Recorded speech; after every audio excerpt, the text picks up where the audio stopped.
व्यक्तीकडून आम्ही वेळ मागितली। माननीय प्रधानमंत्र्यांनी आम्ही 8 खासदारांना सोमवारी पार्लमेंटच्या त्यांच्या ऑफिसमध्ये वेळ दिलेली आहे। 11 वाजता राष्ट्रवादी काँग्रेस पार्टी शरदचंद्र पवार यांच्या 8 खासदार माननीय प्रधानमंत्र्यांना महाराष्ट्राच्या प्रश्नांसाठी आम्ही भेटणार आहोत। नाही, त्यांच्या खासदारांना नाश्त्याला बोलवलं होतं, आम्हाला काही नाश्त्याला नाही बोलवलं। आम्ही वेळ मागून देशाचे ते प्रधानमंत्री आहेत, ते पक्षाचे प्रधानमंत्री नाही, देशाचे प्रधानमंत्री। देशाच्या प्रधानमंत्र्यांनी पार्लमेंटमध्ये यांनी एक नवीन सिस्टम लावलेली आहे, तिथून त्यांना कुठून तरी फोन येतोय, तो जरा बघा कुणाचा आहे, महत्त्वाचा असू शकतो। तर प्रधानमंत्री खासदारांना रेग्युलरली भेटतात, सगळ्या पक्षाच्या खासदारांना। पार्लमेंटमध्ये आम्ही रोज निवडून गेल्यावर आमच्या सगळ्याच पक्षाच्या लोक तिथे मंत्री आहेत, आम्ही सगळ्यांना जाऊन भेटतो ना विकास कामासाठी। तसंच माननीय प्रधानमंत्र्यांना 8 खासदार ऑफिशियली वेळ घेऊन ऑफिशियली दिवसा ढवळ्या 11 वाजता सकाळी ऑफिशियली, आणि तो फोटोही आम्ही तुम्हाला पाठवू, तुम्ही दाखवला तर आम्हाला आनंद होईल।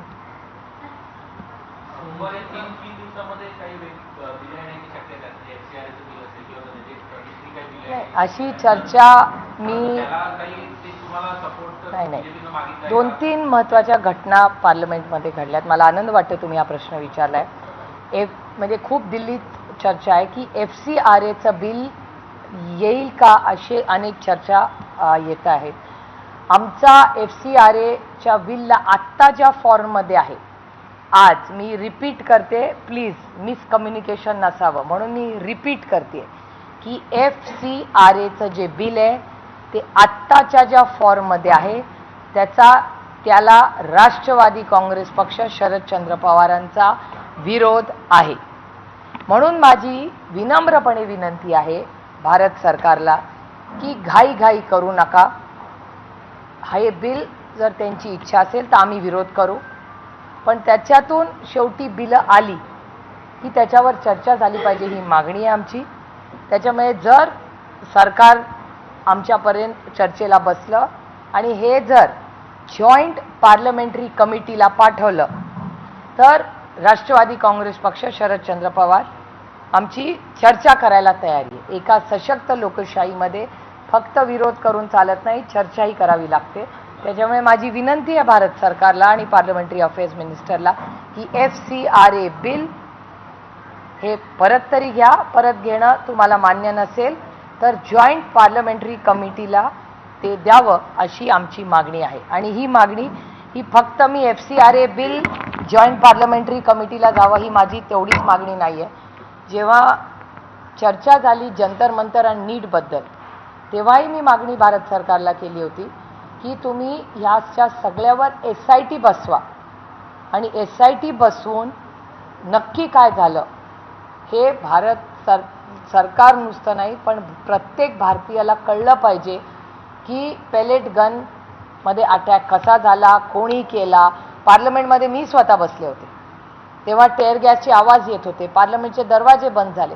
तर हे कसं झालं, त्याच्यामुळे पारदर्शक SIT ही त्या सगळ्या जंतर मंतर आणि त्या सगळ्यावर बसावी, आणि FCRA बिल याची जॉईंट पार्लमेंटरी कमिटी त्यांनी करावी, चर्चा होऊ दे, सगळ्या पार्टींकडून करा, आणि मग एकमताने आपल्याला मार्ग काढता येईल जर भारत सरकार मार्ग काढायच्या मूडमध्ये असेल तर।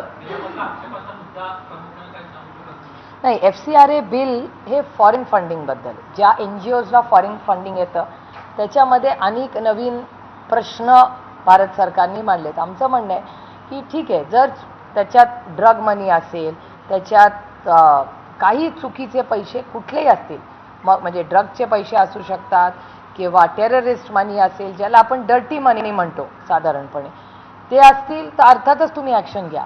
पण जर एखादा फॉरेन फंड तुमच्या आणि आमच्या देशातल्या गरीब कष्ट करणाऱ्या मुलांना, समजा पोलिओचे इंजेक्शन्स देत असेल, मेड इन इंडिया इंजेक्शन बाहेरून येत नाही, भारत सरकार आपल्या सिरम इन्स्टिट्यूटमध्ये ते बनतं, त्याला जर USAID येत असेल किंवा NGO पैसे देत असेल किंवा गेट्स फाउंडेशन देत असेल तर काय प्रॉब्लेम आहे मला सांगा। ते औषधांसाठीच येत आहे, शिक्षणासाठी येत आहे, शिक्षणाचं धोरण तर भारत सरकारच ठरवत आहे ना, हे येऊन काही वेगळं शिकवत नाही आहे। त्याच्यामुळे FCRA बिल हे फॉरेन फंडिंगकडे प्रत्येक निधी जो येतो आणि तो अनेक वर्ष येतोय. मदर टेरेसांच्या जी संस्था आहे त्यालाही पैसे येतात, जगातून लोक पाठवतात. अनेक अशा संस्था या देशामध्ये आहेत ज्यांना परदेशात कशाला, आपल्या भारतातच बघा, भारताच्या इकॉनॉमीमध्ये आपले जे नातेवाईक दुबईमध्ये राहतात, मिडल ईस्टमध्ये राहतात, सगळ्यांचे असतील इथे बसल्यांचे, कोणीतरी भाऊ, मित्र, वर्गमित्र, शाळाचा मित्र, कॉलेजचा मित्र राहतात ना फॉरेनला, आईवडिलांना पैसे पाठवतात ना, ते फॉरेनमधनं पैसे येतात ना, मग ते डर्टी मनी आहे का? असं नसतं. सगळ्याकडे वाईट नजरेने का आपण बघावं?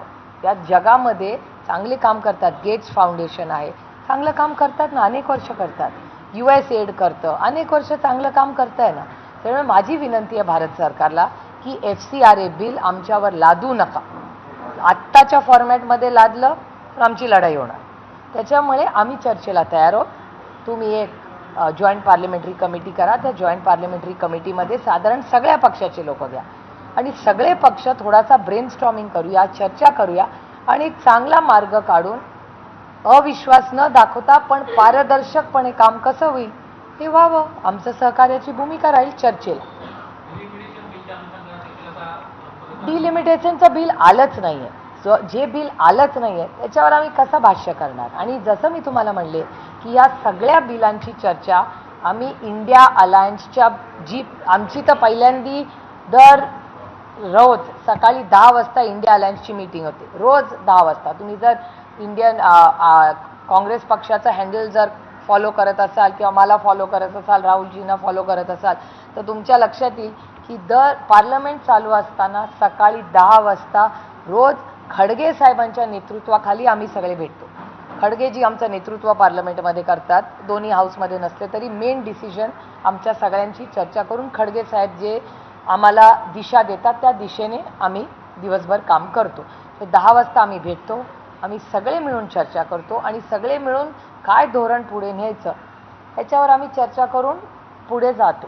त्याच्यामुळे डिलिमिटेशनच्या बाबतीत बिलच आलं नाही, सो बिल आल्याशिवाय आम्ही त्याच्यात भाष्य कसं करणार? आणि जेव्हा बिल येईल तेव्हा प्रत्येक बिलाची चर्चा आम्ही आमच्या मित्रपक्ष आणि काँग्रेस जो आमचा मोठा भाऊ आहे, खडगे साहेब आमचे वरिष्ठ नेते आहेत पार्लमेंटमध्ये, त्यांचं मार्गदर्शन घेऊन चर्चा करून मग सपा असेल, तृणमूल काँग्रेस असेल, आमचे लेफ्टचे सगळे सहकारी असतील, त्या सगळ्यांची चर्चा करून शिवसेना असेल, संजय राऊत साहेब, अरविंद सावंतजी त्या मीटिंगला रोज असतात, अखिलेश यादव जी नेहमी येतात, तृणमूलचे डेरिक ओब्रायन, सौगता रॉय, मवा मोहित्रा, सगळेच आम्ही रोज सकाळी 10 वाजता भेटतो आणि पुढचे इंडिया अलायन्सची दिशा आम्ही ठरवतो.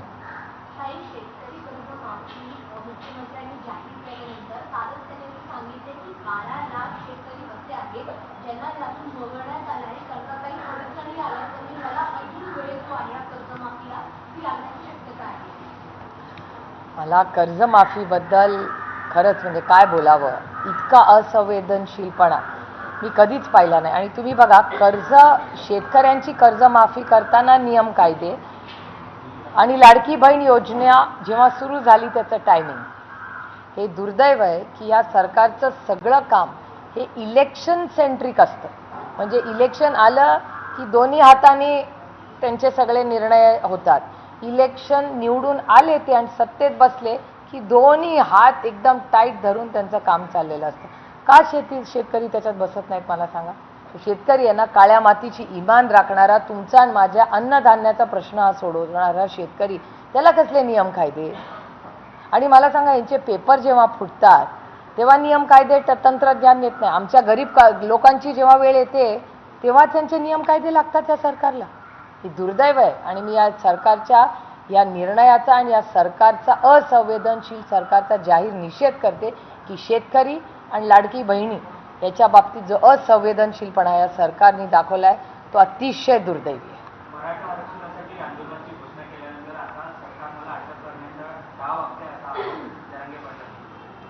हे सरकार काही करू शकतं.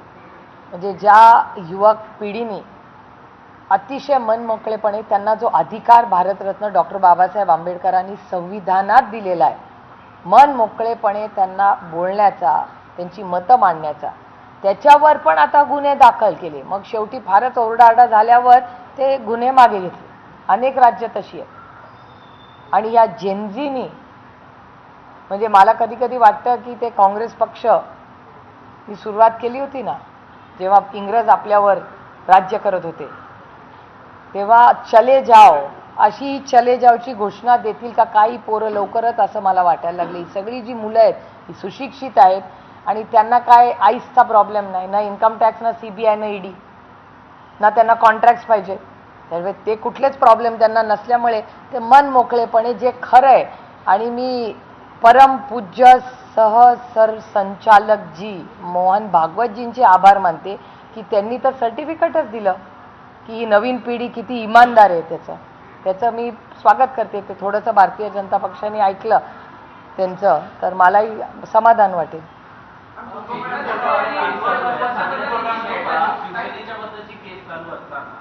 पंतप्रधान जेव्हा शिवसेनेच्या खासदारांच्या सोबत ब्रेकफास्टला भेटतात आणि आम्ही तुमच्या सोबत आहोत वगैरे अशा प्रकारच्या बातम्या येतात, तर तुम्हाला हे कितपत योग्य वाटतं की एखादी केस चालू असताना PM त्यांना भेटणं त्याच्यावर? नाही, मी तुम्हाला खरं सांगू का, ह्या केसबद्दल म्हणजे शिवसेना आणि आम्ही एकत्रच भोगले. त्यांची केस आमच्यापेक्षा थोडीशी वेगळी असली तरी अनेक वेळा आम्ही त्या केसेस क्लब करतो. आणि उद्धवजींच्या केसमध्ये तर म्हणजे मला हास्यास्पद वाटतं हे